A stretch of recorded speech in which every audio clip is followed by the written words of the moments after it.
Hari ini kita akan membahas mengenai salib sebagai jawaban atas kebodohan ya. Jadi kalau saudara lihat di dalam bukunya Leon Morris, Salib Yesus itu dia adalah buku terjemahan dalam bahasa Indonesia. Aslinya kan ditulis dalam bahasa Inggris ya. Nah, ketika saya membaca judul bab dalam bahasa Indonesia itu saya merasa ada yang aneh gitu. Karena dia tulisnya salib sebagai jawaban atas kebutuhan. Terus saya pikir-pikir kebutuhan, kayaknya salah deh. Terus saya baca isinya, kayaknya nggak ada soal kebutuhan. Kayaknya keliru nih terjemahinnya. Terus saya periksa ke dalam bahasa Inggrisnya, memang dalam bahasa Inggrisnya adalah salib sebagai jawaban atas ignorance, ya, ignorance. Jadi ya saya kira saya lurusin aja terjemahannya, itu jawaban atas kebodohan ya, bukan kebutuhan seperti dalam versi terjemahan bahasa Indonesianya ya. Nah, Oke, kita mulai dengan ini ya. Sebelum kita baca beberapa bagian Alkitab ya, kita mulai dengan urusan kebodohan. Kebodohan itu lawannya apa ya? Kebodohan atau ignorance dalam hal ini. Ignoransia ya. Lawannya adalah hikmat ya. Saya kira benar ini. Tapi ada sesuatu yang kita mungkin sering asosiasikan juga sebagai lawan dari kebodohan ya. Yaitu orang bodoh itu lawannya ya orang pandai. Dan orang pandai itu bisa punya dua asosiasi ya. Maksudnya pandai itu cerdas atau pandai itu berpendidikan ya. Maksudnya sekolahnya tinggi gitu. Kan bisa aja sekolahnya tinggi tapi nggak terlalu cerdas ya. Ada juga yang cerdas sekolahnya nggak terlalu tinggi gitu ya.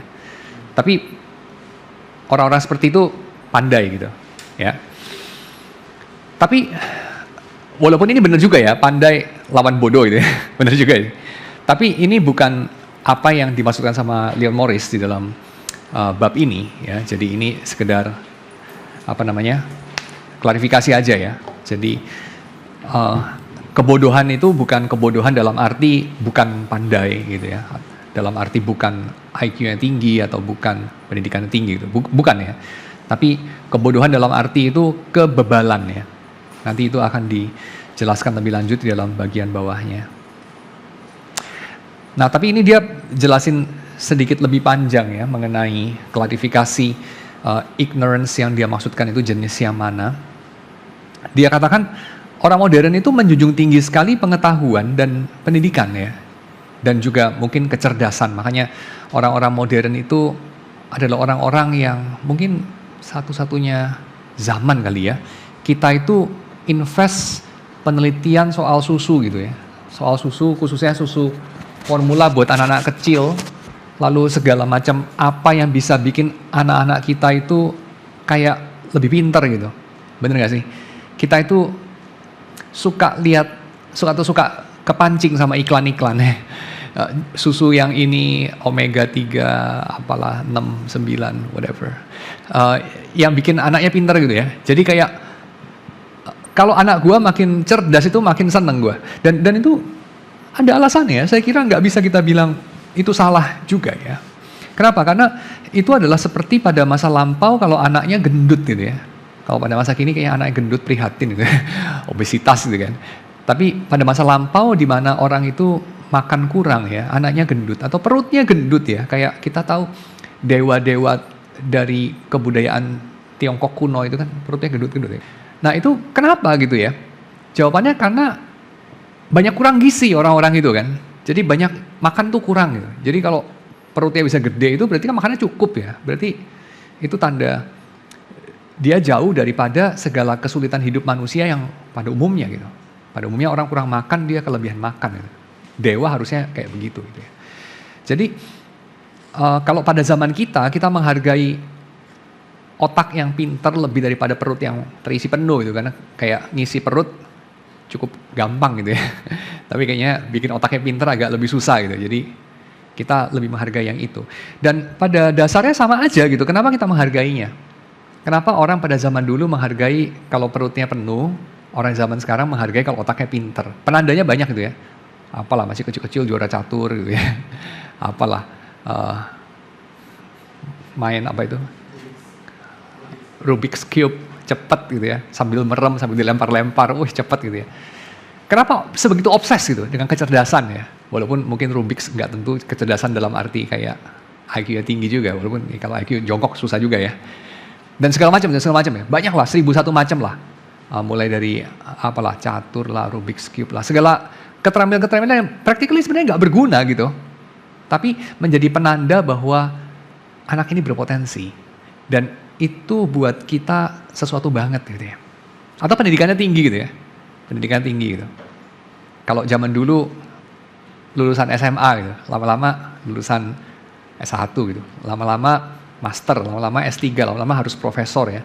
Lama-lama di grading lagi gitu ya, profesornya dari negara mana gitu kan.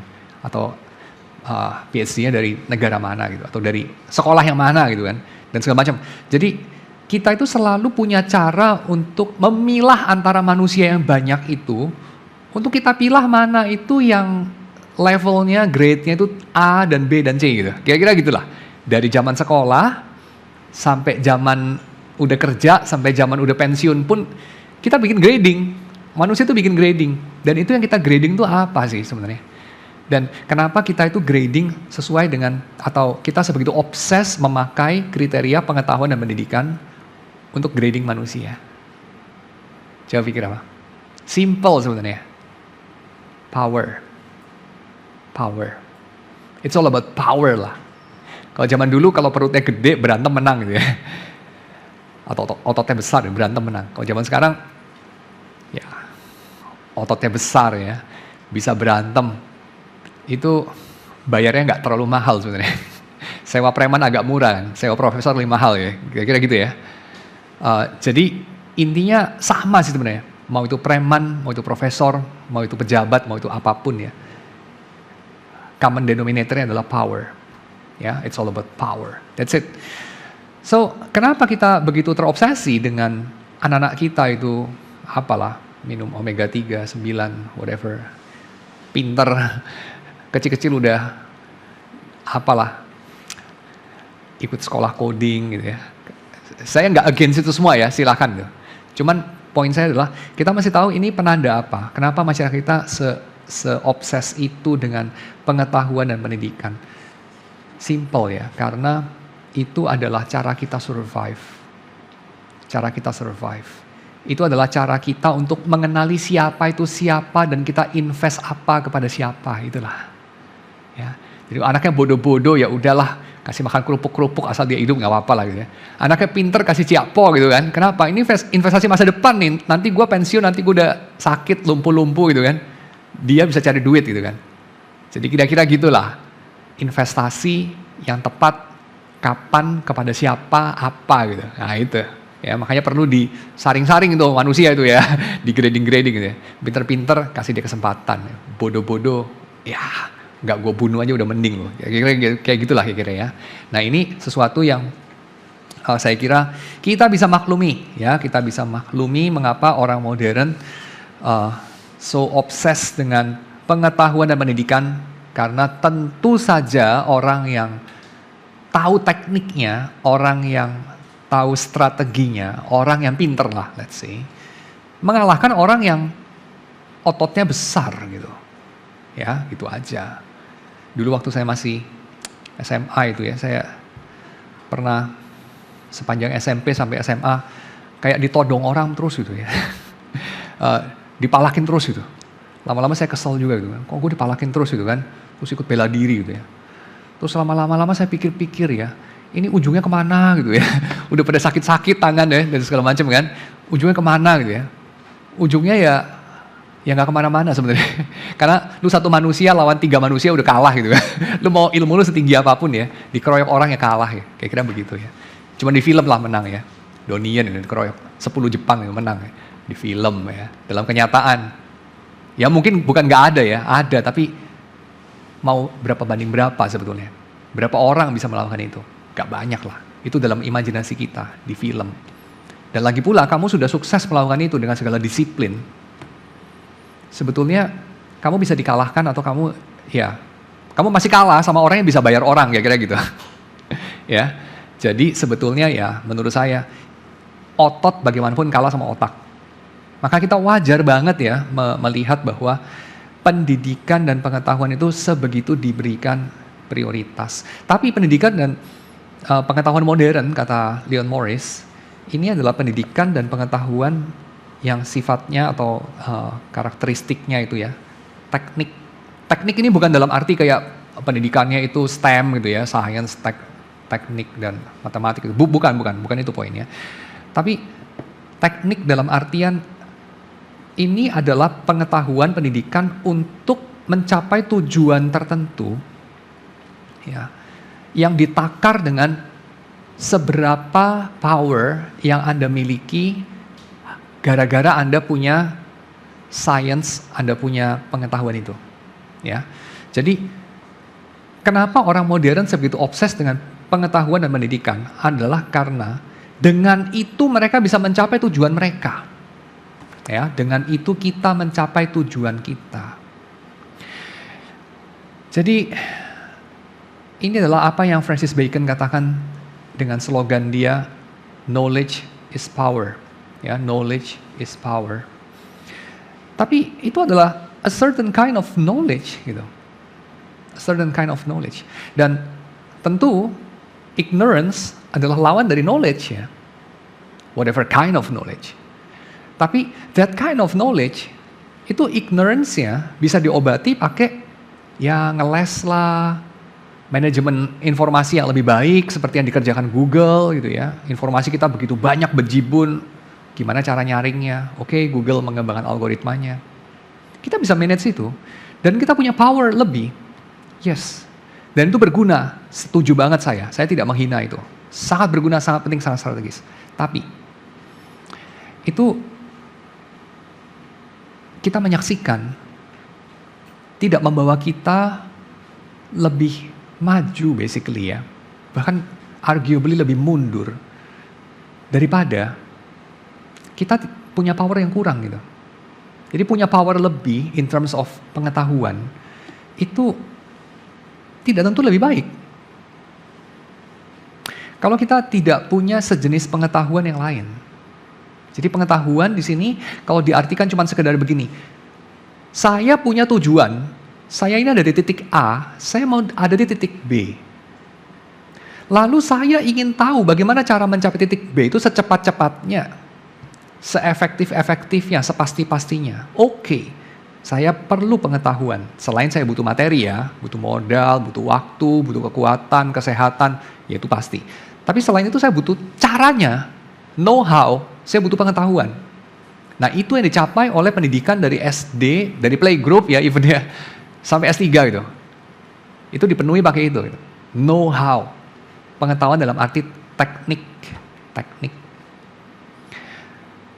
Dan Einstein mengatakan ya, bahwa ya masyarakat modern itu lebih daripada masyarakat segala zaman apapun punya know-how. Kita punya means untuk mencapai ends kita. Tapi masalahnya kita kurang hikmat untuk menentukan end yang worthy of pursuing. Ya, kita kurang hikmat untuk memilih, kita kurang prudensia kalau dalam bahasa Latin itu. Kita kurang prudensia, prudence dalam bahasa Inggris, untuk memilih tujuan mana yang berharga untuk dikejar dalam hidup ini. Tapi kita punya begitu banyak berjibun-jibun tuh ya, pengetahuan / kekuatan ya. Jadi pengetahuan yang artinya adalah kekuatan sebetulnya untuk mencapai tujuan kita. Masalahnya tujuannya yang mana yang berharga? Kita tidak punya hikmat cukup untuk menjawab pertanyaan itu. Kita punya jawaban yang banyak banget, cara yang sangat efektif untuk mencapai tujuan kita. Masalahnya tujuannya itu yang mana yang cukup berharga. Dan kita memang membuat dunia semacam itu karena kita ingin punya kebebasan untuk memilih tujuan yang mana. Tapi kebebasan itu hanya sebagian dari persamaannya. Ada satu missing piece ya dari puzzle-nya itu yang yang nagging ada terus itu, missing piece-nya itu, nagih terus itu. Apa itu missing piece-nya itu, missing link-nya itu? Ini. Sebenarnya hidup ini mau diapain sih? Kita mau kemana dengan hidup ini? Dengan segala kemampuan kita membentuk hidup ini. Sebetulnya ini semua buat apa? Nah, itu butuh semacam pengetahuan yang lain. Bukan pengetahuan teknik, tapi pengetahuan dalam arti wisdom. Ya, that kind of knowledge. And that also knowledge ya. Itu pun wilayah daripada pengetahuan. Jadi kalau kita bilang di sini salib itu jawaban atas kebodohan, maka salib itu bukan jawaban yang membawa kita kepada menjadi lebih pandai sih, enggak sih. Tapi jawaban yang membawa kita lebih berhikmat di sini. Dan kalau kita lihat Rasul Paulus ketika dia mengatakan ya salib itu apa bagi siapa gitu ya. Dia bilang salib itu adalah batu sandungan bagi orang Yahudi, kebodohan bagi orang Yunani. Dan kebodohan bagi orang Yunani di sini kebodohan yang mana? Kebodohan dalam arti tidak berhikmat atau kebodohan dalam arti tidak pandai? Kebodohan dalam arti tidak pandai. Ya, tidak pandai. Dan kalau kita lihat bagian itu ya, coba kita sekarang buka 1 Korintus pasal 1 ayat 18 sampai ayat 31 ya. Sebab pemberitaan tentang salib memang adalah kebodohan bagi mereka yang akan binasa, tetapi bagi kita yang diselamatkan, pemberitaan itu adalah kekuatan Allah.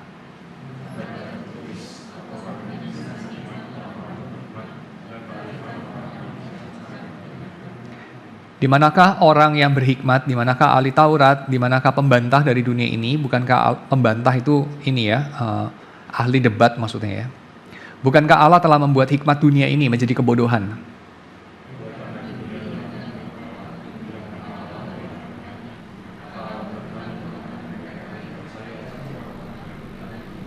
Orang-orang Yahudi menghendaki tanda dan orang-orang Yunani mencari hikmat.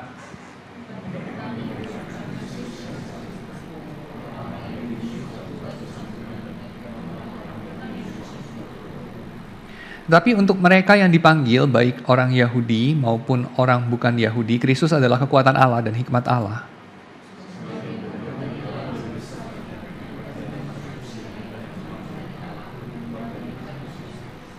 Ingat saja saudara-saudara bagaimana keadaan kamu ketika kamu dipanggil menurut ukuran manusia. Tidak banyak orang yang bijak, tidak banyak orang yang berpengaruh, tidak banyak orang yang terpandang.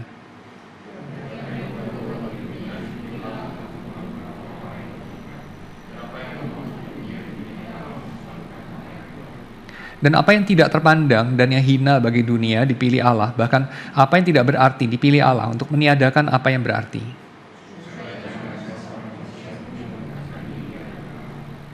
Tetapi oleh Dia kamu berada dalam Kristus Yesus, yang oleh Allah telah menjadi hikmat bagi kita. Ia membenarkan dan menguduskan dan menebus kita.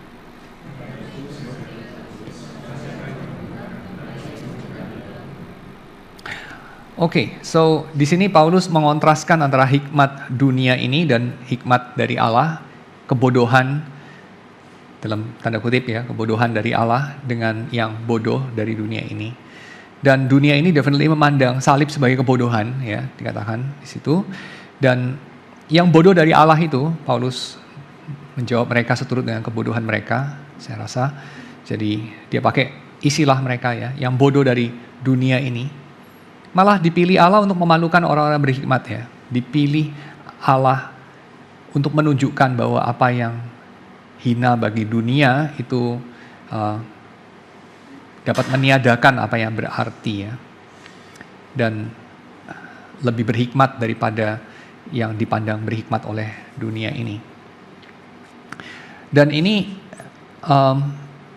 selaras dengan apa yang kita lihat di dalam salib ya. Karena salib ini adalah menyingkapkan natur dari dosa dan kejahatan kita.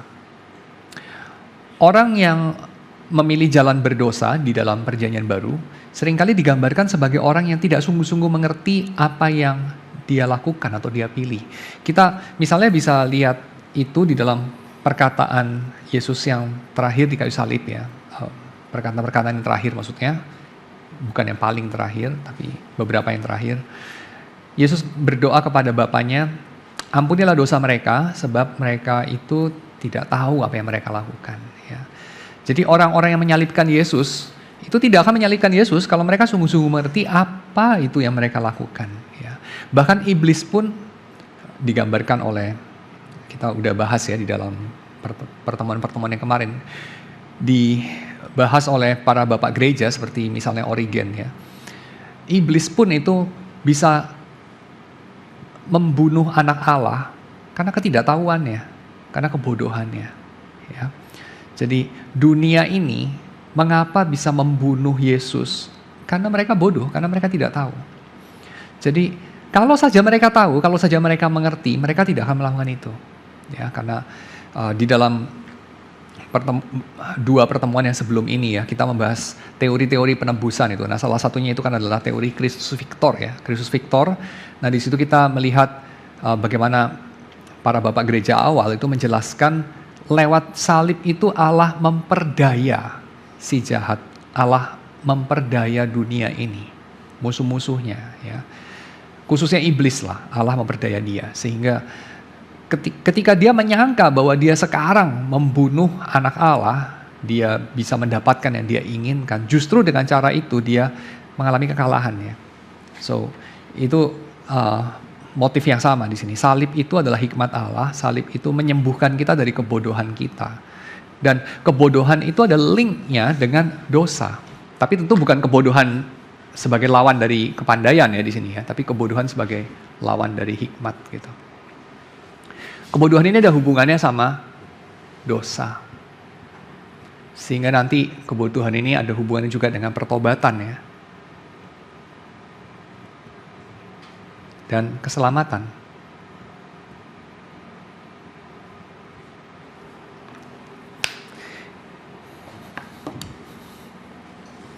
Natur dosa itu kalau kita lihat di dalam Ibrani pasal 9 ayat 7 ya. Tetapi ke dalam kemah yang kedua hanya imam besar saja yang masuk sekali setahun dan harus dengan darah yang ia persembahkan karena dirinya sendiri dan karena pelanggaran-pelanggaran yang dibuat oleh umatnya dengan tidak sadar. Jadi orang Israel dikatakan mereka bikin pelanggaran-pelanggaran. Beberapa pelanggaran-pelanggaran itu mereka lakukan dengan tidak sadar. Kelihatannya Yesus mengacu kepada sejenis pelanggaran ini juga ya, ketika dia ada di kayu salib. Jadi orang-orang itu menyerahkan dia untuk dimatikan karena mereka itu tidak tahu apa yang mereka lakukan, ya, karena tidak sadar itu. Tapi dosa-dosa seperti itu juga perlu ditebus ya. Itu yang pertama. Yang kedua, kita lihat dalam Efesus pasal 4, ayat yang ke-18. Dan pengertiannya gelap, jauh dari hidup persekutuan dengan Allah, karena kebodohan yang ada dalam mereka dan karena kedegilan hati mereka. Bodoh di situ dipadankan dengan degil, bebal, ya, dan sejenisnya. Dan bodoh yang semacam itu adalah bodoh yang ada hubungannya dengan persekutuan dengan Tuhan. Orang yang hatinya dipenuhi kebodohan, kedegilan, kebebalan, mereka tidak punya persekutuan dengan Allah. Mereka jauh dari persekutuan dengan Allah. Dan salib itu menebus kita dari kebodohan semacam itu. Ya, jadi pertama, kebodohan yang menjerumuskan kita dari melakukan dosa-dosa yang kita tidak tahu apa yang kita lakukan sebetulnya. Dan kedua, kebodohan yang membuat kita tidak punya relasi yang baik dengan Tuhan. Ya. Yang ketiga, kita lihat 1 Timotius pasal yang pertama ayat yang ke-13.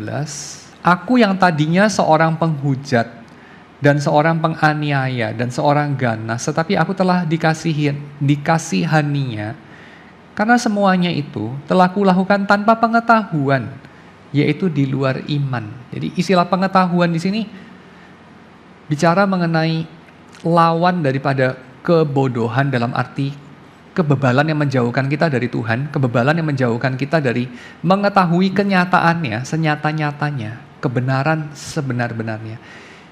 Dan ketidaktahuan sejenis itu membuat kita melakukan hal-hal bodoh, ya, membuat kita melakukan seperti yang Paulus lakukan. Penghujat, menganiaya, seorang ganas. Dan tentu ini penghujat ini bukan berarti Paulus adalah orang yang kasar, yang mulutnya itu suka pakai nama Tuhan untuk memaki-maki, ya. Bukan, ya, penghujat bukan dalam arti itu, ya. Karena kita tahu Paulus itu seorang Farisi. Tapi kok Paulus bilang dia seorang penghujat, ya? Seorang Farisi tidak sembarangan dengan mulutnya, ya. Orang Farisi itu tidak sembarangan makan, tidak sembarangan bergaul. Orang saleh itu, kok bisa dibilang penghujat, ya? Karena dia punya sikap tertentu terhadap Yesus, terhadap Tuhan, therefore. Sehingga in retrospect, ya, ketika Paulus sudah bertobat, dia melihat eksistensinya yang sangat sopan itu di mata dunia, sangat sopan, sangat terhormat, halus, sebagai seorang penghujat, ya. Dan kenapa dia bisa begitu? Karena dia tidak punya pengetahuan. Ya, tidak punya pengetahuan, kata Paulus. Oke. Yang berikutnya lagi, ya. Kita lihat Lukas pasal 23 ayat 34. Yesus berkata, "Ya Bapa, ampunilah mereka." Ini, ya. Sebab mereka tidak tahu apa yang mereka perbuat. Ini perkataan Tuhan Yesus disalib, ya. Tadi saya sudah bahas. Jadi kita tidak bahas lagi. Jadi di kayu salib itu Tuhan Yesus sendiri mengafirmasi bahwa orang-orang itu melakukan yang mereka lakukan pada Yesus, yaitu menganiaya Yesus, karena mereka tidak punya hikmat, karena mereka itu ada di dalam kebodohan mereka, ya. Mereka tidak tahu apa yang mereka perbuat. Dan Lukas pasal 24 sekarang, Lukas pasal 24 ayat 25, ini perkataan Yesus juga, ya. Perkataan Yesus kepada murid-muridnya kali ini, bukan kepada orang Farisi, kali ini kepada murid-muridnya. Jadi ini kita lihat bukan hanya orang di luar gereja yang bisa bodoh, ya, tapi juga orang di dalam gereja. Maksudnya orang-orang yang adalah umat Tuhan, ya. Orang-orang Kristen lah, orang-orang percaya. Yesus mengatakan, "Hai kamu orang bodoh, betapa lambannya hatimu sehingga kamu tidak percaya segala sesuatu yang telah dikatakan para nabi. Bukankah Mesias harus menderita semuanya itu untuk masuk dalam kemuliaannya?" Istilah bodoh yang dipakai sama Tuhan Yesus di sini, agnosia, ya. Agnosia itu bukan agnoia, nanti saya jelaskan lah perbedaannya. Tapi agnosia itu ada kandungan moral, ya. Jadi ini bodoh dalam pengertian bebal, ya, dalam pengertian yang ada moral ignorance, ada moral defect di sana. Ya. Kebodohan sejenis itu membuat mata mereka yang melihat kematian dan kebangkitan Yesus tidak bisa menangkap maknanya. Ya, jadi kebodohan itu membuat kita gagal menafsir realitas yang kita lihat dengan tepat, ya. Realitas datangnya kerajaan Allah. Nah, sekarang saya lanjutin lagi perbedaannya agnoia sama agnosia. Agnoia, betul nggak?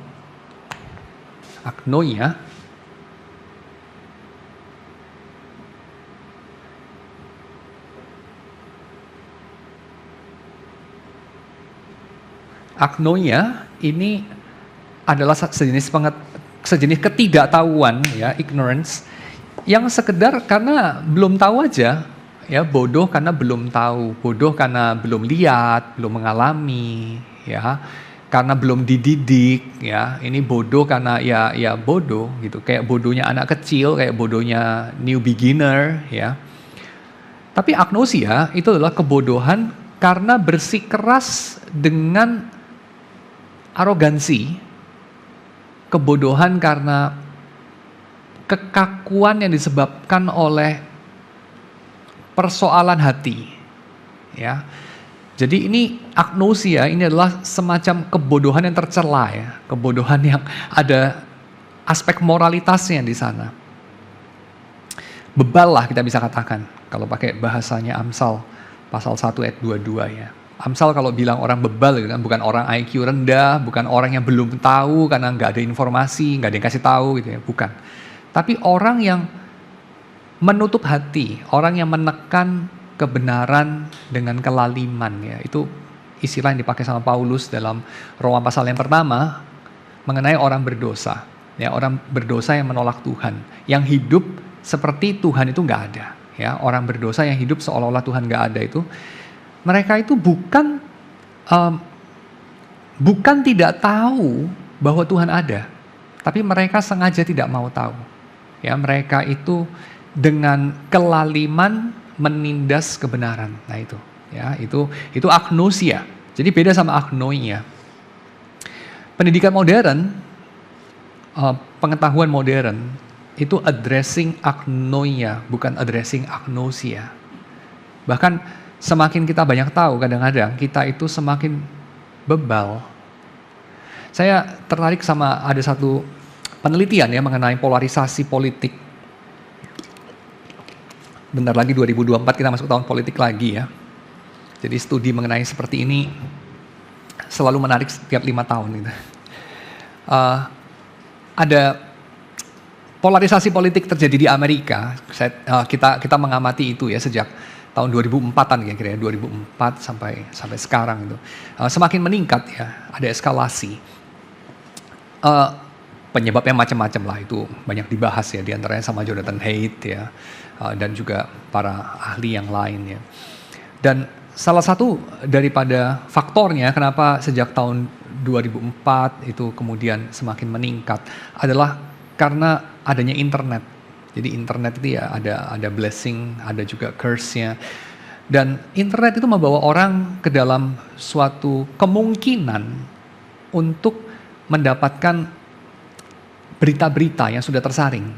Dan kenapa dia mendapatkan berita-berita tertentu? Biasanya adalah karena dia dianggap suka sama algoritma akan berita-berita tertentu. Dan kenapa dia suka akan berita-berita tertentu? Nah, ini mengikuti satu prinsip yang sangat klasik sebenarnya, prinsip yang semua orang tahu, yaitu orang itu cenderung suka mendengar apa yang menyenangkan hatinya. Ya, orang itu cenderung suka mendengar apa yang menyenangkan hatinya. Dan apa yang menyenangkan hati orang adalah ini, yang mengkonfirmasi bahwa dia benar. Orang itu tidak suka mendengar, apalagi mencari diskonfirmasi. Orang itu tidak mencari bukti bahwa dia salah. Orang itu mencari tanda bahwa dia benar. Orang tidak suka mendengar bukti bahwa dia itu bodoh. Orang itu suka mendengar bukti bahwa dia itu tidak bodoh, tepat, ahead of time, ya, bijaksana, baik dan seterusnya. Orang itu kepingin mendengar konfirmasi bahwa dia itu benar. Kira-kira begitu ya. Itu banyaklah dibahas sama orang-orang seperti Daniel Kahneman, Amos Tversky dan seterusnya ya. Saya nggak panjangin lagi pembahasan itu. Tapi kira-kira di sini kita mengerti bahwa ketika orang ada di dalam polarisasi ya, jadi yang satu misalnya itu pro kepada Trump, yang satu kontra terhadap Trump misalnya begitu ya. Nah ini kan macam-macam ya, beberapa tahun yang lalu kita mendengar itu.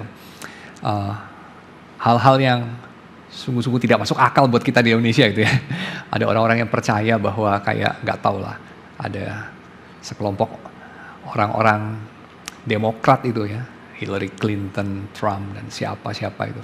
Mereka itu ini loh, punya komplotan yang suka minum darah anak-anak kecil ya dan segala macam. Sampai ada orang yang sebegitu percayanya dia itu melemparkan granat ke sebuah tempat makan ya. Jadi sebuah tempat makan gitu. Karena dia percaya di situ tempat berkumpulnya orang-orang komplotan itu. Ada lorong rahasia ke gedung parlemen atau apalah segala macam. Tapi kemudian kita melihat bahwa itu terbukti tidak mungkin. Kenapa tidak mungkin? Karena dalam teori dia itu ada ruangan bawah tanah, ada tunnelnya dan segala macam. Jelas-jelas restoran itu nggak ada ruangan bawah tanahnya. Lalu ketika dikonfrontir, kira-kira jawaban mereka apa? Mereka akan mengatakan, oh ya salah restoran. Tapi restoran kayak gitu bukan nggak ada. Kira-kira begitulah ya. Jadi selalu orang itu mendapatkan cara untuk membenarkan posisinya. Selalu begitu. Dari kedua sisi lah. Ya. Jadi kemudian ada orang meneliti, dan ini yang menarik ya, ada orang meneliti. Yang seperti itu kira-kira bisa kita apakan gitu. Bagaimana kita bisa membuat suasana jadi lebih baik gitu. Lalu jawaban yang paling naif itu adalah ini, dengan memberikan informasi, memperbanyak informasi. Kalau kita kasih informasi lebih, orang itu tahu lebih banyak, maka orang itu bisa menimbang sendiri dan orang itu akan tahu bahwa cerita-cerita yang nggak masuk akal seperti itu ya nggak mungkin. Jadi teori konspirasi yang aneh-aneh itu akan hilang kalau saja orang punya informasi lebih akurat, punya informasi lebih banyak. Itu jawabannya naif, terbukti naif ya. Kedua, yang percaya teori-teori kayak gitu adalah orang-orang yang berpendidikan rendah. Orang-orang yang IQ-nya rendah juga orang-orang yang bodoh. Kenyataannya kebalikannya. Ada orang yang meneliti bahwa semakin tinggi pendidikan, semakin tinggi IQ seseorang, semakin dia itu sulit untuk beralih dari teori konspirasi yang aneh yang dia sudah percaya. Ya, jadi sekali lagi ya, orang yang percaya teori konspirasi yang aneh-aneh itu bukan orang bodoh. Ya, yang bodoh banyak juga sih. Tapi maksudnya nggak semua itu orang bodoh. Dan obat daripada orang yang percaya teori konspirasi yang aneh-aneh itu bukan informasi lebih banyak, bukan pendidikan lebih tinggi, bukan kecerdasan lebih tinggi. Bukan. Ya. Jadi bahkan ada petunjuk kebalikannya gitu. Semakin orang itu pinter, semakin orang itu pendidikan tinggi, semakin dia itu sulit untuk diubah, open-minded, mengambil sikap yang lebih moderat, itu semakin sulit. Dan silakan saudara pertimbangkan sendiri. Saya kira pengamatan dari sosiolog ini bukan tidak ada dasar ya kan? Ya. So, agnoia sama agnosia itu saya kira memang perlu untuk kita ketahui dua hal berbeda. Ya, jadi obat bagi agnosia ya bukan gnosis. Ya, obat bagi agnosia bukan gnosis. Gnosis saudara tahu ya, gnosis itu artinya adalah pengetahuan ya. Jadi ada satu cabang bidat Kristen di abad kedua yang namanya gnostisisme. Gnostisisme itu mengklaim bahwa mereka itu mengetahui pengetahuan khusus tertentu, mereka punya gnosis, pengetahuan khusus tertentu. Makanya ini kalau orang yang mengaku aku tidak tahulah Tuhan itu ada apa tidak ada, maka sikap dia disebut sebagai agnostik ya. Kata dasarnya sama ya, gnosis. Jadi agnostik berarti A itu kan depannya tidak ya. Jadi tidak punya pengetahuan, agnostik. Tapi kalau gnostik ya kebalikannya dari agnostik. Gnostik berarti gue tahu gitu. Jadi gue tahu tapi kebanyakan orang nggak tahu gitu. Gue tahu yang kebanyakan orang nggak tahu. Nah, gnosis itu bukan obat dari agnosia. Gnosis mungkin obat dari agnoia, bukan bagi agnosia. Obat bagi agnosia jadinya apa? Ya, obat bagi kebebalan itu apa ya? Bukan pengetahuan. Obat dari kebebalan, interesting ya, adalah kabar baik di dalam Yesus. Ya. Jadi salib Yesus itu bagaimana ya mengobati agnosia ini? Ya, agnosia. Oke. Kita lihat satu persatu ya. Di dalam 2 Timotius pasal yang kedua, kalau kita lihat ayat yang ke-19, saya bacakan aja ya. Tetapi dasar yang diletakkan Allah itu teguh dan materainya ialah Tuhan mengenal siapa kepunyaannya. Dan setiap orang yang menyebut nama Tuhan hendaklah meninggalkan kejahatan. Ya. Allah itu memeteraikan apa yang Dia kerjakan di dalam Yesus dengan ini, pengenalan. Dan pengenalannya di sini, coba kita perhatikan yang mana subjek, yang mana objek, yang mana mengenal, yang mana dikenal. Penekanan Paulus di sini adalah subjeknya Tuhan, objeknya kita. Tuhan mengenal siapa yang Dia miliki, ya, oke. Itu dasarnya. Yang kedua, Yohanes pasal 17 ayat 3. Inilah hidup yang kekal itu, yaitu bahwa engkau mengenal, bahwa mereka mengenal engkau, satu-satunya Allah yang benar, dan mengenal Yesus Kristus yang telah engkau utus. Jadi Allah mengenal kita, menerbitkan sesuatu. Apa itu? Kita mengenal Allah. Jadi kita mengenal Allah itu didahului dengan Allah mengenal kita. Kita mengenal Allah menerbitkan apa? Kita mengenal Allah menerbitkan yang disebut sebagai hidup kekal. Hidup kekal itu bukan cuma sekedar hidup yang nggak mati-mati ya, karena orang di neraka itu juga hidupnya nggak mati-mati gitu. Ya kan, dalam gambaran neraka itu orang itu nggak mati-mati. Kalau mati kan ya enak ya, selesai gitu ya.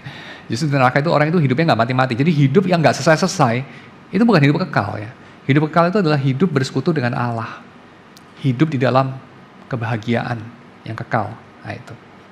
Dan itu dimulai dengan apa? Itu dimulai dengan kita dikenal oleh Allah. Dan kita mengenal Allah. Dan ini sama dengan, dan ini membawa kita kepada bagian yang berikutnya, Galatia pasal 4 ayat 9 ya. Tetapi sekarang sesudah kamu mengenal Allah, atau lebih baik, sesudah kamu dikenal Allah, bagaimanakah kamu berbalik lagi kepada roh-roh dunia yang lemah dan miskin dan mau mulai memperhambakan diri lagi kepadanya.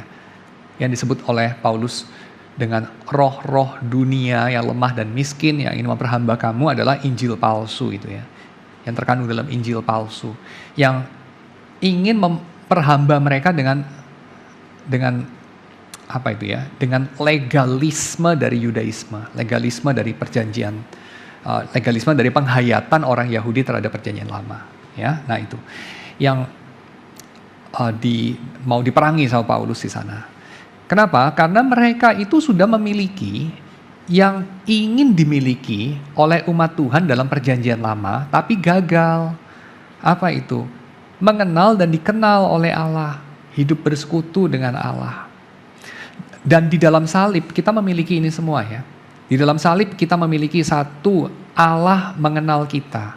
Dua, kita mengenal Allah dan dengan demikian kita memiliki kehidupan kekal yaitu persekutuan dengan Allah.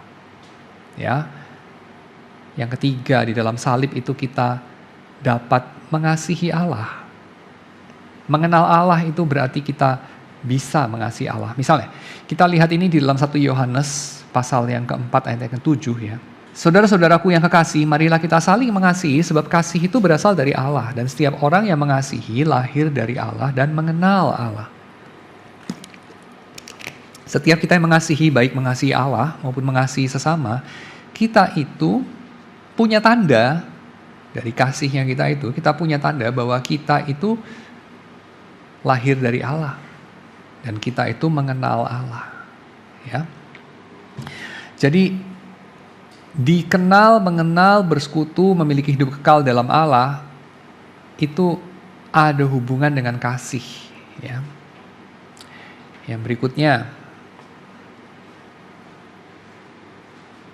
kenal, mengenal, dan berelasi dengan Allah ini ada hubungannya dengan sesuatu yang lain. Nah ini bagian yang familiar saya kira buat saudara sekalian. 1 Timotius pasal 2 ayat 4. Itulah yang baik yang berkenan kepada Allah Juru Selamat kita yang menghendaki supaya semua orang diselamatkan dan memperoleh pengetahuan akan kebenaran. Ya. Karena Allah itu Esa dan Esa pula Dia yang menjadi pengantara antara Allah dan manusia, yaitu manusia Kristus Yesus yang telah menyerahkan dirinya sebagai tebusan bagi semua manusia. Itulah kesaksian pada waktu yang ditentukan. Nah kita fokus pada ayat yang keempat itu ya.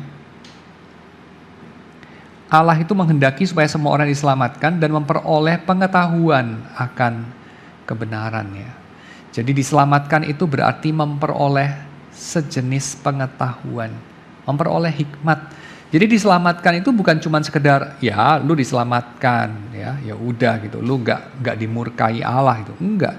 Tapi diselamatkan itu berarti kamu memperoleh hikmat ya, kamu memperoleh kebenaran. Ada hubungan antara diselamatkan dengan pengetahuan ya, dengan kebenaran. Dan ini sesuatu yang nggak terjadi secara otomatis ya, perlu didoakan, perlu diusahakan. Misalnya kalau kita lihat dalam Efesus pasal yang pertama ayat yang 17, Paulus itu mendoakan itu bagi jemaatnya. Saya baca dari ayat ke-15 saja ya. Nanti kita ayat 17 saya baca sama-sama ya. Saya bacakan dulu dari 15. Karena itu setelah aku mendengar tentang imanmu dalam Tuhan Yesus dan tentang kasihmu terhadap semua orang kudus, aku pun tidak berhenti mengucap syukur karena kamu, dan aku selalu mengingat kamu dalam doaku, 17, dan meminta kepada Allah Tuhan kita Yesus Kristus, yaitu Bapa yang mulia itu, supaya Ia memberikan kepadamu roh hikmat dan wahyu untuk mengenal Dia dengan benar. Ya, jadi Paulus itu setelah mendengar tentang iman dari jemaat Efesus, tentang kasih dari jemaat Efesus kepada semua orang, Paulus mengucap syukur tiada henti kepada Tuhan dan selalu mendoakan mereka. Dan apa isi doanya Paulus? Ini isi doanya Paulus. Dia minta supaya Allah Bapa maksudnya, memberikan kepada mereka roh hikmat dan wahyu. Supaya apa? Supaya mereka banyak rezeki, panjang umur, sehat-sehat. Bukan ya. Roh hikmat dan wahyu itu tujuannya supaya mereka boleh mengenal Allah Bapa dengan benar. Jadi Paulus itu mendoakan jemaatnya yang udah bagus itu ya. Jemaat Efesus ini practically cukup baik ya. Generally speaking cukup baik. Nah, kita ini kan kalau mendoakan seringkali itu ada hal-hal yang gak baik mah kita doakan ya. Kalau kamu misalnya dengar, doakan si A, doakan si B gitu ya. Biasanya udah langsung modenya siap-siap pasang kuping, siap-siap bergosip itu kan. Doakan si A gitu. Wah, ada apa ya dengan si A ya? Ada hal genting apa, ada hal busuk apa yang terjadi pada si A gitu ya. Kenapa dia perlu didoakan? Tapi Paulus ketika mendoakan, dia bukan mendoakan jemaat Efesus karena gak tahu lah ya. Mereka bertengkar, mereka berkelahi, mereka apalah, melakukan hal-hal yang negatif. Bukan ya. Tapi justru karena mereka itu beriman dalam Tuhan dan mereka itu sudah mempraktekkan iman itu. Terus apa lagi yang mau diminta dari jemaat seperti ini? Terus Paulus bilang begini, dia berdoa supaya Tuhan memberi mereka roh hikmat dan wahyu untuk mengenal Allah Bapa. Wah, sebegitu berharganya ya. Mengenal Allah Bapa, sebegitu berharganya ya pengetahuan itu, pengetahuan ya. Jadi kita ini seringkali memang ada apa itu ya, pendulum, ada ketegangan, ada apa itu istilahnya ya, ada kayak semacam ekstrim ya, di antara dua ekstrim. Ekstrim yang satu sangat mengandalkan, mengilahkan, memberhalakan pengetahuan, tapi ekstrim yang lain sangat melecehkan, menghina, meremehkan pengetahuan. Ya. Dan saya kira itu tidak perlu ya, karena pengetahuan, baik pengetahuan dalam pengertian kepandaian, kecerdasan ya, pengetahuan dalam arti power, teknis, itu oke saja, itu kan dari Tuhan juga ya. Tuhan menghendaki kita untuk mengelola dunia ini. Kita membutuhkan kuasa untuk itu. Fine, ya. Kita mengembangkan fisika, biologi, kimia, fine. Kita memuji Tuhan untuk itu. Tetapi, itu bukan satu-satunya. Kita juga membutuhkan hikmat. Dan kalau orang-orang dalam dunia ini begitu tergila-gila dengan kepandaian ya, karena mereka pengen punya lebih banyak power. Kenapa mereka pengen punya lebih banyak power? Karena mereka merasa kurang. Kenapa mereka merasa kurang? Satu, karena mereka tidak secure ya, mereka merasa tidak secure. Kedua, karena mereka memang kepingin jadi Tuhan, kepingin bisa menetapkan sendiri tujuan akhirnya, lalu mereka ingin mencapainya secepat-cepatnya. Tetapi, karena kita ini adalah orang-orang yang sudah melihat semua itu, bahwa kita itu tidak capable jadi Tuhan ya. Kita tuh gak punya ide untuk apa tuh hidup itu ya. Jadi kalau kita udah punya segala kuasa di surga dan di bumi, sudah gitu sebenarnya bingung juga sih sebenarnya mau ngapain dengan hidup ini, kan kira-kira begitu ya. Karena untuk itu tidak dibutuhkan kuasa, untuk itu dibutuhkan hikmat gitu ya, dibutuhkan hikmat. Dan hikmat itu tidak akan lebih cepat kita dapat kalau kita punya lebih banyak kuasa, enggak. Atau punya lebih sedikit, enggak juga. Hikmat itu membutuhkan sesuatu yang lain ya. Dan itu yang didoakan sama Paulus gitu. Didoakan sama Paulus. Karena hikmat itu dari Tuhan ya. Jadi Paulus meminta kepada Tuhan supaya menambah-nambahkan, memberikan kepada jemaat Efesus ini hikmat. Supaya lewat hikmat itu mereka bisa mengenal Bapa ya dengan benar. Oke? Dan itu sesuatu yang worth it ya untuk dikejar. Paulus bilang itu dengan satu passage yang dramatis banget di dalam Filipi pasal yang ketiga. Ini kamu juga pasti pernah baca ya, ini sangat familiar itu ya. Paulus mengatakan setelah dia semacam menyombongkan diri, ya, dia katakan apa itu? Hati-hati terhadap anjing-anjing ya, pekerja jahat, penyunat palsu dan segala macam. Setelah itu dia mengatakan, kalau orang lain menyangka dapat menaruh percaya pada hal-hal lahiriah, aku itu lebih lagi. Ayat 5, aku disunat pada hari ke-8 dari bangsa Israel, dari suku Benyamin, orang Ibrani asli. Tentang pendirian terhadap hukum Taurat, aku orang Farisi. Tentang zeal, ya, tentang kegiatan, aku penganiaya jemaat. Ya. Tentang kebenaran dalam mentaati hukum Taurat, aku tidak bercacat. Tapi, ayat 7, apa yang dahulu merupakan keuntungan bagiku, sesuatu yang berharga banget bagiku, sekarang ku anggap rugi. Ya, aku menganggapnya sebagai kerugian. Malahan segala sesuatu ku anggap rugi karena pengenalanku akan Kristus, Yesus Tuhanku, lebih mulia daripada semuanya. Oleh karena dialah aku telah melepaskan semuanya itu dan menganggapnya sampah ya, atau menganggapnya kotoran.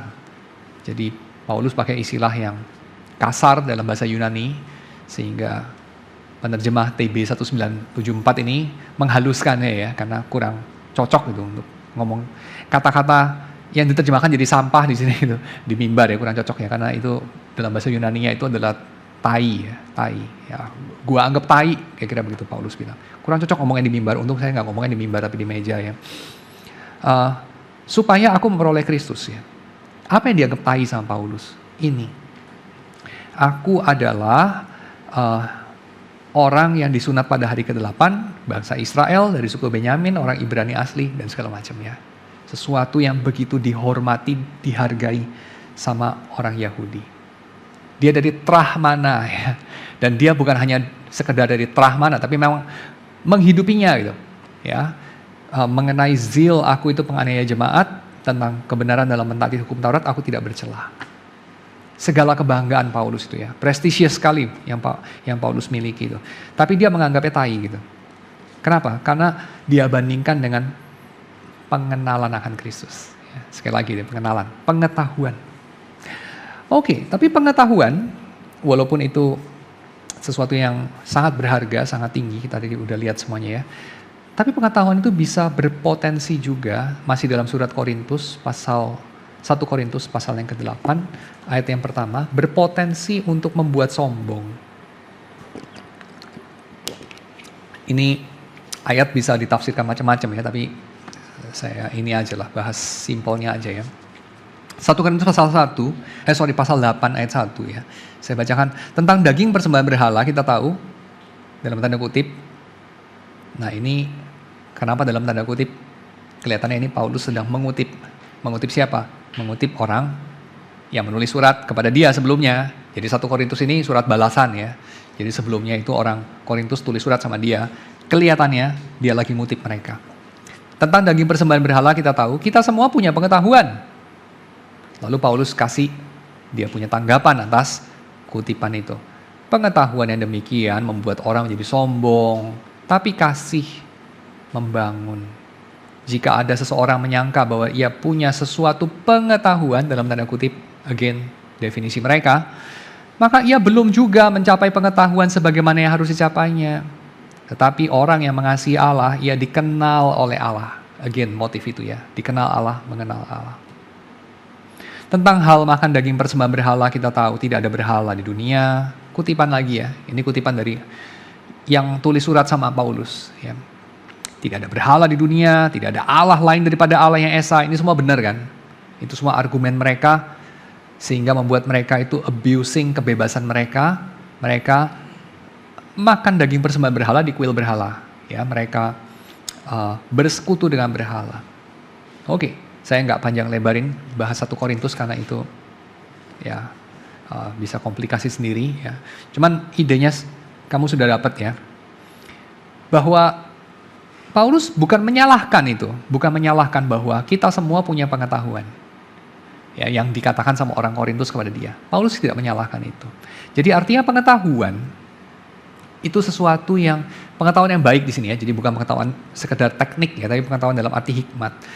Itu adalah bukan hanya dimiliki segelintir elit. Jadi itu bukan seperti dalam agama gnostisisme di mana imamnya yang paling tinggi punya pengetahuan paling banyak, lalu dia bocorkan sedikit sama wakilnya, dia bocorkan sedikit lagi wakilnya itu kepada yang bawahnya lagi, dibocorkan sedikit lagi sama anggota biasa. Nah di dalam tubuh umat Tuhan nggak begitu. Dikatakan di sini, kita semua punya pengetahuan itu, kita punya kesadaran itu. Kita tuh udah ngelihat, udah melek, udah nggak bodoh lagi. Ya, jadi pengetahuan di dalam kekristenan itu bukan milik segelintir elit Kristen, tetapi pengetahuan dalam dirinya sendiri, pengetahuan minus kasih, itu bukan pengetahuan yang sejati, kata Paulus. Pengetahuan minus kasih itu adalah membawa kepada kesombongan soalnya, membawa kepada arogansi. Hampir sama seperti kebebalan ya, hampir sama seperti kebebalan. Tapi di sisi yang lain, iman tanpa pengetahuan itu adalah iman yang tidak bertumbuh ya. Iman yang stay pada fase bayi. Misalnya kalau kita lihat dalam ayat yang kedua itu ya, dikatakan jika ada seorang menyangka bahwa ia mempunyai sesuatu pengetahuan, tapi dia abusing pengetahuan itu dengan kayak ya menceraikannya dari kepedulian pada sesama, menceraikannya dari kasih ya, maka dia belum mencapai pengetahuan sebagaimana yang harus dicapainya. Jadi pengetahuan ini perlu dicapai, perlu dikejar, perlu diusahakan ya, melalui penyangkalan diri, melalui tackling arogansi diri kita. Dan itu sesuatu yang apa ya, pengetahuan kita dalam arti pengetahuan minus kasih kepada sesama, itu sesuatu yang menghalangi justru ya. Karena kita merasa kita sudah memilikinya. Dan itu membawa kita stay pada fase bayi.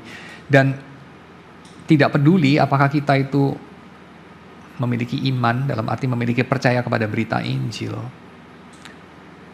Tetap percaya saja itu tidak cukup, dalam artian percaya saja itu kalau tidak diiringi dengan pertumbuhan dalam pengetahuan, yang mana pengetahuan yang sejati itu ada hubungan sama kasih, ada hubungan sama pengenalan akan Allah, persekutuan dengan Allah, ada hubungan dengan keselamatan ya. Maka tanpa itu orang tidak bertumbuh ya. Jadi dengan kata lain apa? Dengan kata lain iman itu memang adalah cara Tuhan membawa kita masuk dalam keselamatan. Tapi iman itu tidak sendirian ya. Kita jangan sampai salah menafsirkan slogan sola fide ya. Karena fide itu iman, nggak sendirian. Ada konco-konconya. Ya setidaknya sola-sola itu kan nggak cuma sola fide, bener ya. Ada sola gratia ya. Jadi iman ya ada gratia juga ya. Gitu ya. Dan seterusnya. Dan yang pasti iman kita itu adalah iman yang sejati, adalah iman yang menuntun kepada pemahaman, iman yang mencari pengertian. Iman yang tidak mencari pengertian itu bukan iman yang sejati. Coba kita biarkan ini meresap sedikit. Kalau kita mengatakan, ya pokoknya kan saya sudah percaya, ya sudahlah saya nggak mau cari tahu lebih lanjut, saya nggak mau mengerti lebih lanjut. Terus kita bilang, oh iya itu iman yang sederhana, ya nggak apa-apa lah, good for you lah, mungkin kamu memang porsinya itu. Tapi itu arogansi loh, itu bukan iman loh, itu bukan tanda imanmu besar ya. Aku nggak perlu ngerti lah, aku pokoknya percaya aja. Seolah-olah rendah hati, enggak, itu sombong sih. Ya, itu menolak bertumbuh. Ya, karena iman itu Paulus sendiri mengatakan, aku sudah mendengar mengenai imanmu, aku sudah mendengar mengenai praktek imanmu yaitu kasihmu. Tapi aku mendoakan lagi supaya kamu bertumbuh dalam pengertian. Ya, supaya Allah memberikan roh hikmat dan wahyu untuk mengenal Dia dengan benar.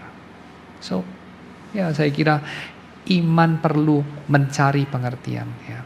Kalau tidak dia stay pada fase bayi, dan namanya bayi itu kalau ya memang masih umurnya ya nggak apa-apa.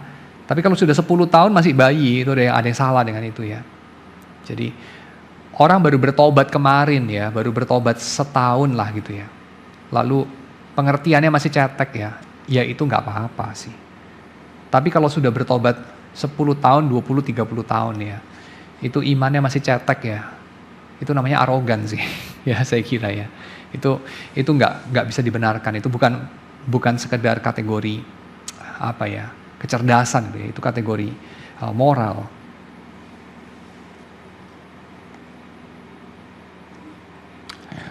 Oke, so salib adalah obat bagi kebodohan dan salib itu kenapa obat bagi kebodohan? Karena dia menerbitkan hikmat ya, menerbitkan pengetahuan. Pengetahuan yang muncul dari apa? Pengetahuan yang muncul dari, nah ini beberapa kutipan lagi ya saya bacakan. 2 Petrus pasal yang ke-1 ayat yang ke-2 dikatakan sama penulisnya, kasih karunia dan damai sejahtera melimpahi kamu, ini doanya penulis surat 2 Petrus, oleh pengenalan akan Allah dan akan Yesus Tuhan kita. Kasih karunia dan damai sejahtera itu ada hubungannya sama pengenalan akan Allah dan Yesus ya. Di kayu salib itu bertemu kasih karunia Allah dan shalom ya, masih ingat ini salam yang dikeluarkan sama Gabriel waktu berjumpa dengan Maria, waktu berjumpa dengan gembala-gembala ya, shalom, ada shalom di bumi, ada gloria di surga begitu. So ini ada hubungan dengan pengenalan akan Allah ya. Jadi salib itu membuat kita bisa mengenal Tuhan melalui kasih karunia dan damai sejahtera. Kedua, di salib itu kita juga bisa mengenal bagaimana Allah memerintah dunia ini. Misalnya kita lihat di dalam Markus ya, pasal 4 ayat yang ke-11, jawab Yesus ya kepada mereka, kepadamu telah diberikan rahasia kerajaan Allah, tetapi kepada orang-orang luar segala sesuatu disampaikan dalam perumpamaan. Ya, ini bicara mengenai benih yang ditaburkan seorang penabur ya. Perumpamaan mengenai seorang penabur itu ya. Jadi kepada murid-murid diberikan rahasia kerajaan Allah. Dan ini mereka lihat paling terang tentu setelah mereka melihat salib. Bagaimana Allah memerintah lewat itu ya. Rupanya di kayu salib itu kita melihat kekuasaan, wajah kekuasaan dari Allah. Ya. Lewat kelemahan. Ya, jadi Yesus yang tersalib itu yang menolak untuk turun. Yesus yang menolak untuk membalas ejekan musuh-musuhnya. Nah, itulah wajah kekuasaan dalam kerajaan Allah. Di situ kita melihat ya, rahasia pemerintahan Allah. Yang kedua, Efesus pasal yang ke-3 ayat yang ke-4.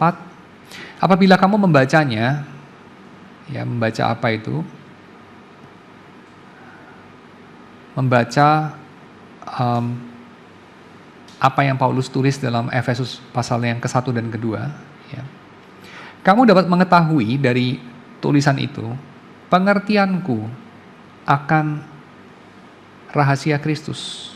Rahasia yang pada masa yang terdahulu yaitu perjanjian lama tidak diberitakan kepada anak-anak manusia, tapi yang sekarang dinyatakan dalam roh kepada rasul-rasul dan nabi-nabi yang kudus. Apa itu? Rahasia daripada Kristus itu. Ini, orang-orang bukan Yahudi karena berita Injil turut menjadi ahli waris. Ahli waris dari perjanjian dengan Abraham tentu ya. Dan anggota tubuh Kristus pasti. Dan peserta dalam janjian diberikan dalam Kristus Yesus. Ya, itu. Rahasia Kristus. Itu yang kita lihat di dalam salib. Ya, jadi salib memberikan pengetahuan itu. 2 Korintus pasal yang ke-4 ayat yang ke-14. Karena kami tahu bahwa Ia yang telah membangkitkan Tuhan Yesus, Allah Bapa maksudnya ya, akan membangkitkan kami juga bersama-sama dengan Yesus dan Ia akan menghadapkan kami bersama-sama dengan kamu kepada dirinya. Ya. Di dalam kayu salib itu kita menyaksikan, di dalam Yesus ya kita menyaksikan pengetahuan yang ini, bagaimana kita turut dibangkitkan bersama Yesus, ya, bagaimana future resurrection kita, ya, yang tadinya tersembunyi kita nggak tahu, kita sekarang jadi tahu. Ya. Jadi salib membuat kita keluar dari kebodohan kita dengan cara-cara ini, ya. Lalu Efesus pasal yang keempat, ayat yang ke-13, kita juga mengerti dari sini, dari salib maksudnya, apa artinya jadi manusia, ya. Dalam bagian ini Paulus katakan, sampai kita semua telah mencapai kesatuan iman dan pengetahuan yang benar tentang anak Allah, kedewasaan penuh dan tingkat pertumbuhan yang sesuai dengan kepenuhan Kristus, sehingga ayat 14, kita bukan lagi anak-anak yang diombang-ambingkan oleh rupa-rupa angin pengajaran, oleh permainan palsu manusia dalam kelicikan mereka yang menyesatkan, tetapi dengan teguh berpegang kepada kebenaran dalam kasih. Kita bertumbuh dalam segala hal ke arah Dia, Kristus, yang adalah kepala. Jadi apa arti menjadi manusia di dalam Yesus, manusia yang bertumbuh di dalam Yesus, ya, sebagai anggota tubuh Kristus. Nah, itu kita juga terbuka, kita tidak bodoh lagi ketika kita melihat kepada salib, ya. Dan yang terakhir, kita mengenal pribadi Allah tentu, ya, melalui salib itu. Kita bisa lihat misalnya dalam Injil Yohanes pasal 17 ayat yang ketiga. Inilah hidup yang kekal itu, ini doanya Yesus, ya. Inilah hidup yang kekal itu, yaitu bahwa bahwa mereka itu murid-muridnya, ya, bahwa mereka mengenal engkau di sini, ya, yang disapa Yesus, Bapa, engkau satu-satunya Allah yang benar, dan mengenal Yesus Kristus yang telah engkau utus, ya. Jadi seluruh drama kehidupan, kematian, kebangkitan, kenaikan Yesus membukakan mengenai siapakah Allah Bapa itu, mengenai siapakah Yesus. Ya, itulah sejenis pengetahuan yang terbuka di dalam salib yang menjadi jawaban atas kebodohan kita, ya. Kebodohan yang bukan berarti kita tidak tahu caranya, ya. Kebodohan bukan dalam arti kita tidak tahu cara mencapai tujuan kita, tapi kebodohan dalam arti kita tidak tahu tujuan hidup yang cukup berharga untuk diperjuangkan, tujuan hidup. Tujuan hidup di sini menentukan juga segala kekhawatiran kita, kemarahan kita, segala rasa frustrasi kita yang ternyata mungkin tidak seberharga itu untuk dibuat jadi frustrasi, ya. Nah, itu.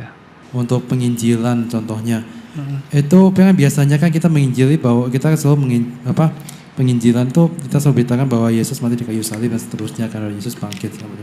Tapi saya cuma saya cuma wondering aja kenapa ketika penginjilan atau PI gitu kita itu, atau mungkin pengkhotbah, ya, atau pas penginjilan kita jarang, ya, atau hampir nggak pernah beritakan bahwa Yesus akan datang kedua kalinya untuk menghakimi manusia yang hidup dan yang mati. Karena kan toh juga sesuai dengan pengakuan iman rasuli, ya, atau pengakuan di konsili-konsili lain dari beberapa gereja gitu. Kenapa juga tidak diberitakan gitu loh, sebagai satu Injil yang utuh gitu tentang penghakiman. Very interesting. Ya. Saya nggak tahu jawabannya. Saya nggak tahu. Tapi ini observasi yang menarik. Dan ya, kita bisa bahas panjang lebar, ya. Tapi for the time being saya nggak tahu jawabannya kenapa kita jarang. Ya, tapi apakah kita jarang? Saya cenderung setuju sih, memang kita agak jarang. Apakah perlu kita lebih sering? Mungkin. Apakah ada dasar Alkitabnya? Saya kira ada. Yaitu di dalam pemberitaannya Paulus dalam perjumpaan dengan orang-orang Athena. Paulus berkhotbah di Agora itu, ya.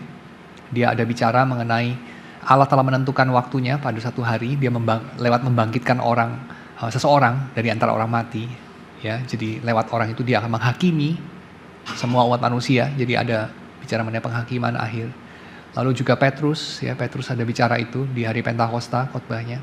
Ya, saya kira mungkin perlu lebih sering, itu aja jawabannya, ya. Tapi pertanyaan kan bukan itu, ya, pertanyaannya kenapa jarang, ya. Ini saya nggak tahu kenapa. Juga apakah boleh gitu? Oh ya, nggak boleh lah, mesti lebih sering. Tapi apakah boleh? Ya, maybe boleh juga kalau ada keterbatasan waktu, ya. Kan kita nggak harus melakukan segalanya dalam setiap waktu, ya. Kan nggak gitu, kan bisa bagi-bagi waktu gitu, kan gitu. Jadi kan nggak harus itu tiap perjumpaan harus menceritakan dari kitab Kejadian saya Wahyu, ya kan nggak harus, ya. Itu kan kayak kalau bisa ya ideal, kalau nggak bisa ya maklum lah kira-kira begitu. Tapi kalau sampai kesempatannya banyak tapi kok selalu terlupakan yang ini, nah itu ya mungkin harus diingat aja, jangan dilupakan terus ya mungkin itu. Jadi hari ini belajar apa kita? Kita belajar mengenai apa itu kebodohan, 2 jenis kebodohan. Lalu bagaimana salib menjadi jawaban atas kebodohan kita, kebodohan yang lebih penting ya. Karena kalau kebodohan sekedar, aduh saya ini bodoh ya, apalah gitu ya, masang kabelnya kebalik gitu ya misalnya ya paling banter bledos ya kira-kira gitu ya. Tapi kalau aduh saya ini bodoh, seumur hidup saya sudah bodoh, wah itu gawat itu ya. Karena sudah nggak bisa diulangi lagi gitu. Jadi bodoh itu 2 macam ya. Sebenarnya kan kita sudah pernah mendengar juga ya, mungkin di ibadah, di khotbah-khotbah, kalau emang pengenalan akan Tuhan itu yang paling berharga ya, yang paling penting. Tapi kenapa ya kita manusia itu kadang dalam kehidupan sehari-hari kita tuh, kita naturnya tuh kayak tetap kepingin lebih tahu atau lebih mengejar pengetahuan-pengetahuan yang bukan kepada Tuhan, pengetahuan-pengetahuan ataupun yang tadi Paulus anggap sampah itu. Kenapa kita pada naturnya kita lebih mengejar yang Paulus anggap sampah tadi? Apakah karena naturnya kita seperti itu? Dan kalau emang sudah begitu, bagaimana? Kan kadang-kadang kita sadar, kita tahu, kita pernah dengar khotbahnya, harusnya begini, tapi kenapa kok refleksnya itu yang selalu yang ke arah yang lain? Ya ini partly bisa dibenahi dengan usaha kita, tapi saya kira pada akhirnya ini hanya Tuhan yang bisa mengubah sih. Karena ini bicara soal perubahan dari dalam hati ya, perubahan selera itu.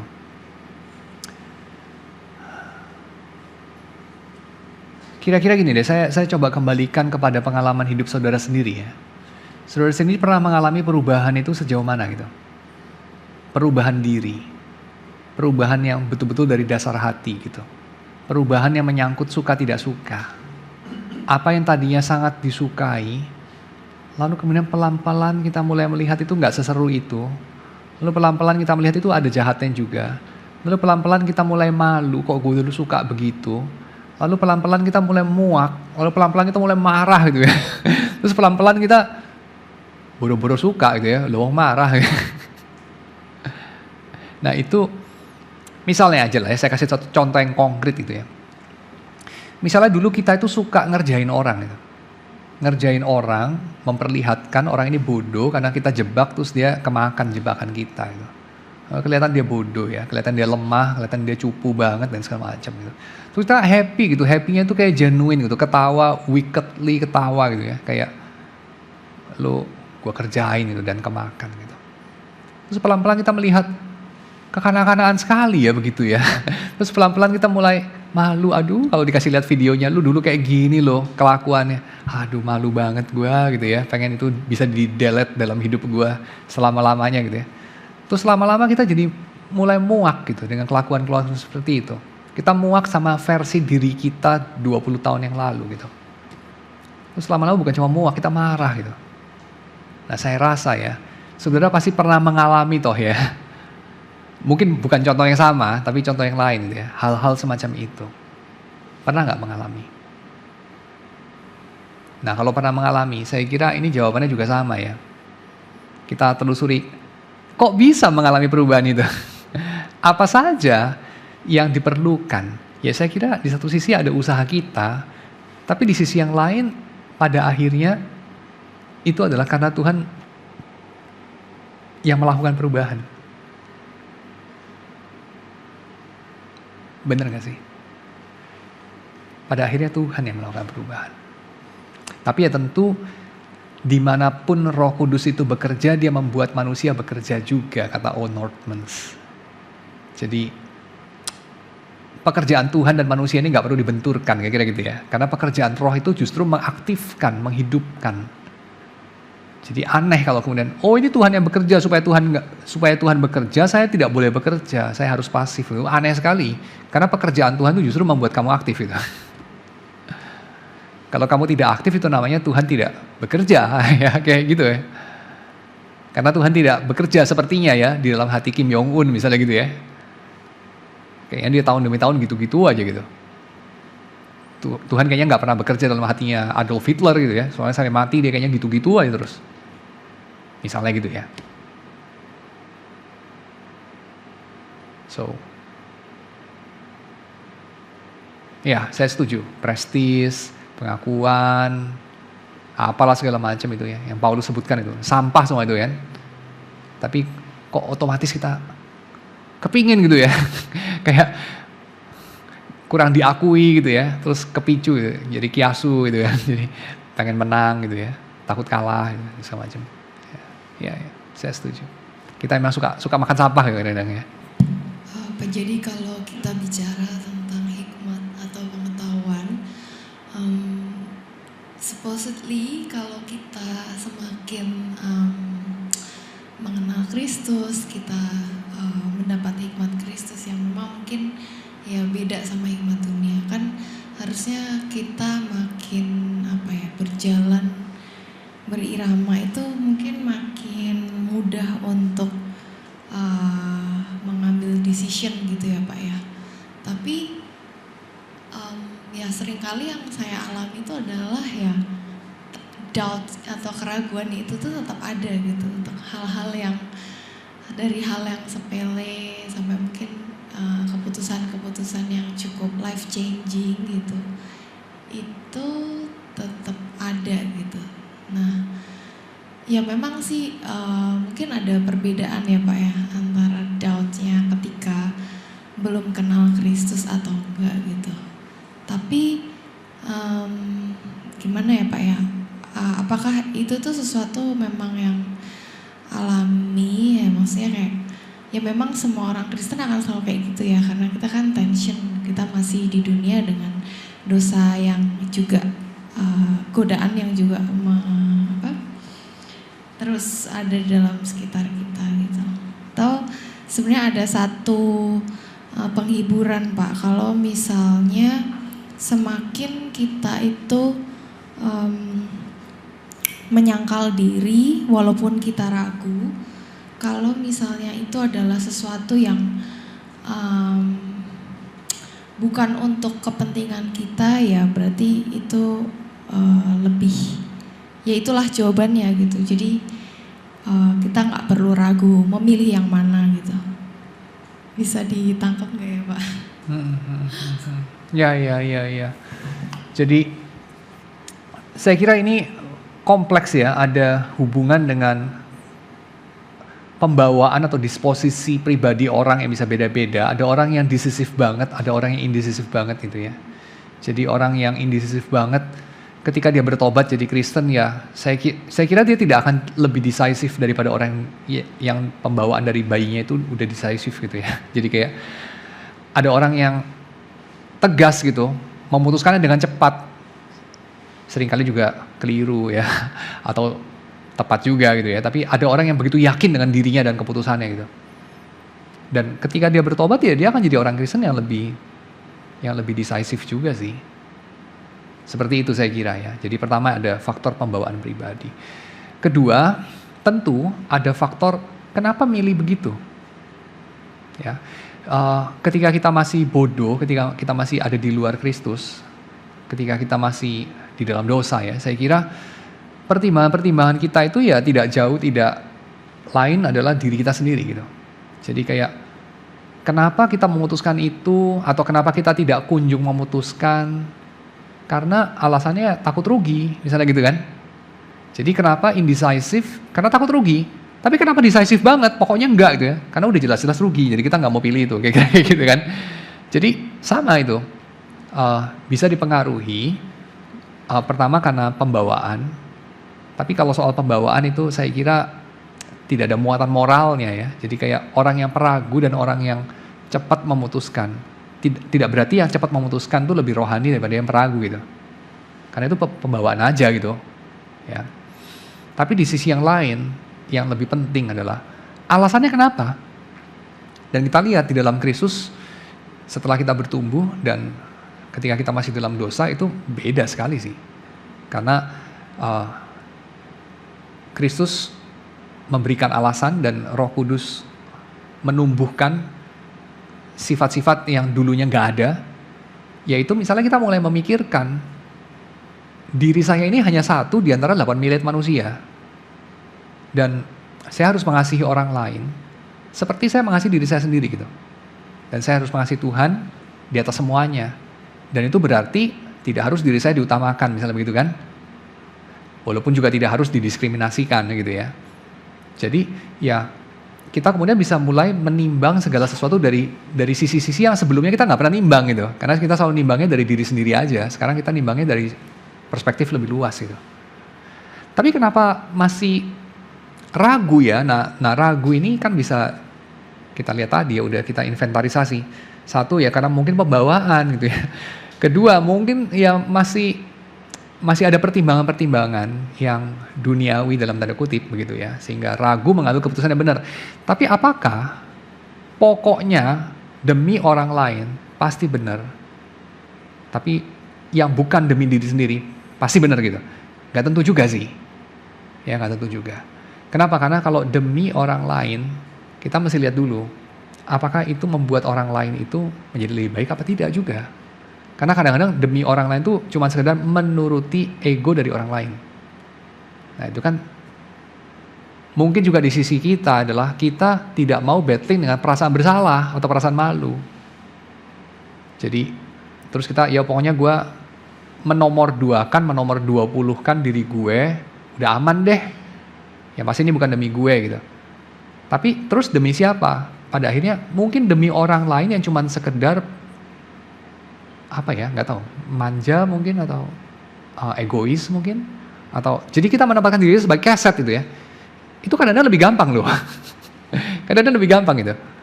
Tapi mungkin bukan itu yang Tuhan mau, mungkin kira-kira begitulah ya. Kita masuk dalam doa ya. Tuhan kami bersyukur untuk segala pengertian yang ditambah-tambahkan, untuk segala kerinduan untuk bertumbuh, untuk segala perubahan yang terjadi dalam diri kami, yang dikerjakan oleh Roh-Mu melalui firman-Mu. Kami menyerahkan anak-anak-Mu yang sudah mendengar segala paparan dari firman Tuhan pada hari ini, kiranya diberikan cinta kepada Tuhan, kepada sesama yang lebih, kiranya diberikan kerinduan untuk bertumbuh dan mengenal Engkau yang lebih lagi, sehingga kami ini boleh diubahkan seturut dengan gambaran anak-Mu yang tunggal. Sehingga kami ini boleh menjadi anak-anak yang semakin menyenangkan hati-Mu. Engkau Allah yang sudah memberi begitu banyak kepada kami. Allah yang sudah memberikan yang paling berharga bagi diri-Mu, yaitu Kristus, untuk mengganti kami. Terima kasih ya Tuhan, dalam nama Yesus kami berdoa. Amin.